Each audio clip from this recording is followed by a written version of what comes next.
మన దేశ రాజధాని ఢిల్లీ. ఆ ఢిల్లీ గగనతలం మీద ఇప్పుడు సుదర్శన చక్రాన్ని అయితే ఏర్పాటు చేస్తుంది మన డిఆర్డిఓ. దీనికి 5,200 కోట్ల రూపాయలు అయితే ఖర్చు అవుతుంది. ఈ యొక్క వ్యవస్థ అంతా కూడా డిఆర్డిఓనే దీన్ని అభివృద్ధి చేసింది. ఎక్కడా కూడా బయట టెక్నాలజీ ఉపయోగించకుండా చిన్న చిన్న డ్రోన్లు కావచ్చు, అంటే స్థానికంగా ఉన్నటువంటి డ్రోన్లతో ప్రమాదమైనా సరే, శత్రు దేశాల వల్ల వచ్చేటటువంటి క్షిపణులు కావచ్చు, యుద్ధ విమానాలు కావచ్చు, దేని నుంచి అయినా సరే ఇది రక్షిస్తుంది. ముఖ్యంగా విఐపి ఉన్నటువంటి ప్రాంతాల్లో అలజడి సృష్టించడానికి ఈ మధ్య ఎక్కువగా ప్రయత్నాలు జరుగుతున్నాయి. కొంతమంది అల్లరమోకలు, అలాగే శత్రు దేశాలు వీటి మీద దాడులు చేసి దేశాన్ని ఇబ్బంది పెట్టే ప్రయత్నాలు చేస్తున్నాయి. అందుకని కేంద్ర ప్రభుత్వం మొన్న 79,000 కోట్ల విలువైనటువంటి ఒక డీల్కి, అంటే ఆయుధాలు కొనుక్కోవడానికి మంత్రిత్వ శాఖ అయితే ఆమోదం తెలిపింది. అందులో ఈ 5,200 కోట్ల రూపాయలు కూడా ఉన్నాయి.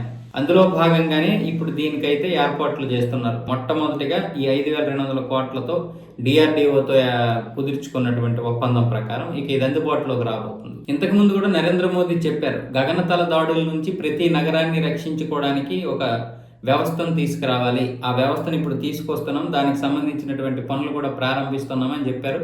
ఇప్పుడు అది ప్రాక్టికల్గా ఢిల్లీని మొట్టమొదటి నగరంగా గుర్తించి దాని మీద అయితే ఇప్పుడు ఈ సుదర్శన చక్రాన్ని ఏర్పాటు చేస్తున్నారు.